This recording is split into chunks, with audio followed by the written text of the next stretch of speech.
आज का विषय है स्पर्श का सिद्धांत। आप सभी अच्छी तरह से जानते हैं कि स्पर्श का सिद्धांत कैसे कार्य करता है। स्पर्श के सिद्धांत में कहा जाता है स्पर्श परिवर्तित कर देता है, बदल देता है, वैसा ही नहीं रखता है।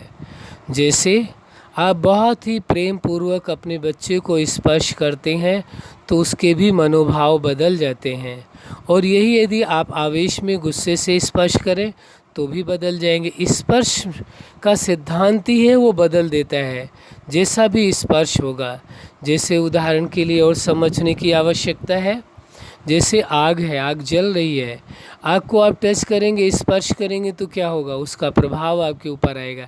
ऐसे पानी की शीतलता का प्रभाव आएगा। तो स्पर्श बदल देता है, वैसा ही नहीं रखता जैसे है स्पर्श करने से।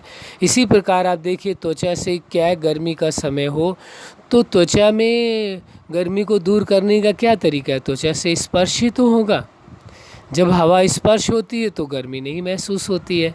तो स्पर्श का सिद्धांत ने स्पर्श ने बदल दिया, वैसा नहीं रखा। और गर्मी की उष्णता यदि वो स्पर्श होती तो गर्मी महसूस होती है।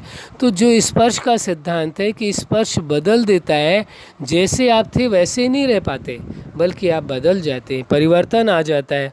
इसी प्रकार से जैसे ये शारीरिक है, स्पर्श का सिद्धांत कार्य करता है, ऐसे मानसिक भी है। यदि आप मन से किसी परिस्थिति को आप छू लेते हैं, किसी घटना को स्पर्श करते हैं मन से, आप बैठे कहीं और हैं, मन से किसी परिस्थिति या घटना को स्पर्श करते हैं तो आपके अंदर विचार बदलने लगते हैं। तो विचारों में परिवर्तन कैसे आया?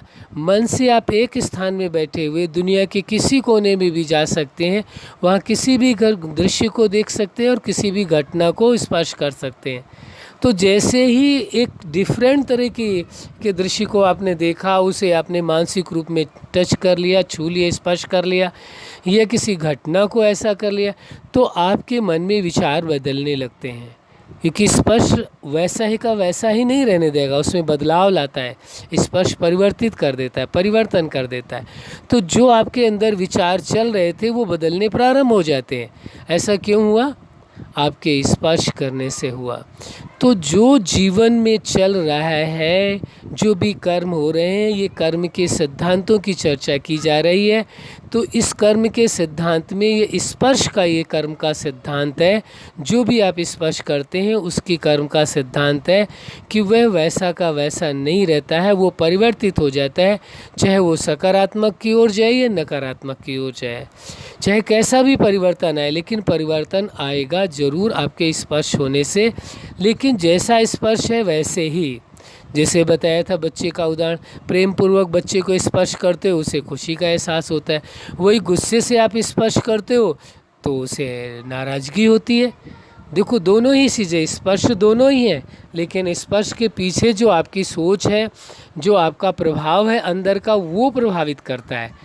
जिसे आप कहेंगे कि आपकी इंटेंशन क्या है स्पर्श करने के पीछे, यानी प्रेम है या नफ़रत है या गुस्सा है, क्या चीज़ है, वो आप पर निर्भर करता है। इसलिए ये बात समझनी परम आवश्यक है। स्पर्श का सिद्धांत अपनी गति से कार्य करता है, उसे कोई सिद्धांत को नहीं बदल सकता है। सिद्धांत को जान लेने से फ़ायदा ये होगा, आप उन्हीं चीज़ों को स्पर्श करेंगे या वैसा ही स्पर्श करेंगे जैसा आप अपने अंदर बदलाव चाहते हैं। यदि बदलाव आप पॉजिटिव चाहते हैं तो पॉजिटिव चीज़ों को ही स्पर्श करना होगा, निगेटिव चीज़ों को स्पर्श नहीं करना होगा। तो स्पर्श के सिद्धांत को समझ लेना है अच्छी तरह से। उसमें दोनों पर भी प्रभाव आता है, जिसने स्पर्श किया है उसे भी और जिससे स्पर्श किया गया है उसको भी, दोनों को ही। जैसे मान लीजिए पिता ने बच्चे को स्पर्श किया तो पिता का जो भाव है स्पर्श करने से, जो बच्चे का भाव है उससे उसे सुखद एहसास होगा। इसी प्रकार बच्चे के मन में जो एहसास आएगा, जो पिता ने उसे स्पर्श किया है, जिस सोच के तहत, जिस भावना के तहत, वही एहसास बच्चे को भी होगा। यानी स्पर्श करने से दोनों को ही एहसास होता है।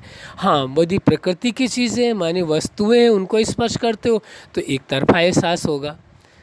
मान लीजिए आप शीतल जल को स्पर्श करते हो तो शीतल जल को तो एहसास नहीं होगा, लेकिन आपको अवश्य एहसास होगा कि ये जल शीतल है, यदि गर्म जल को आप एहसास में टच करते हो, छूते हो, तो उसका भी एहसास अलग आएगा। तो एहसास दोनों की ही अवस्था में आपके अंदर आता है। तो ये बात समझ लेना आवश्यक है। स्पर्श जैसे है वैसे नहीं रखता है, परिवर्तित कर देता है, चाहे स्थूल हो और चाहे मानसिक हो। मानसिक का भी वही प्रभाव है, जैसे स्थूल का प्रभाव है वैसे ही मानसिक का। मन से यदि किसी चीज़ को स्पर्श करते हैं तो भी आप बदल जाते हैं, यदि आप तन से किसी चीज़ को स्पर्श करते हैं तो भी बदल जाते हैं। तो ये स्पर्श का सिद्धांत एक जैसा ही कार्य करता है। अब इसमें सबसे ज़्यादा फ़ायदा आपका यही रहेगा कि आप उन्हीं चीज़ों को स्पर्श करेंगे कि जैसा आप अपने आप को रखना चाहते हैं, जैसे विचारों में जीना चाहते हैं, जैसी भावनाओं में जीना चाहते हैं, वैसे ही चीज़ों को आप टच करेंगे, उन्हीं को चीज़ों को ही स्पर्श करेंगे। यदि आपको लगता है इसे स्पर्श करने से हमारा नुकसान है तो आप नहीं करेंगे। ये सबसे विशेष बेनिफिट है। जो स्पर्श के कर्म का सिद्धांत है वो इसी प्रकार चलेगा। आपको मालूम था तो भी और नहीं मालूम था तो भी, दोनों अवस्थाओं में एक जैसे ही चलता है कि स्पर्श परिवर्तित कर देता है, चाहे आप मानते हैं तो भी, नहीं मानते हैं तो भी।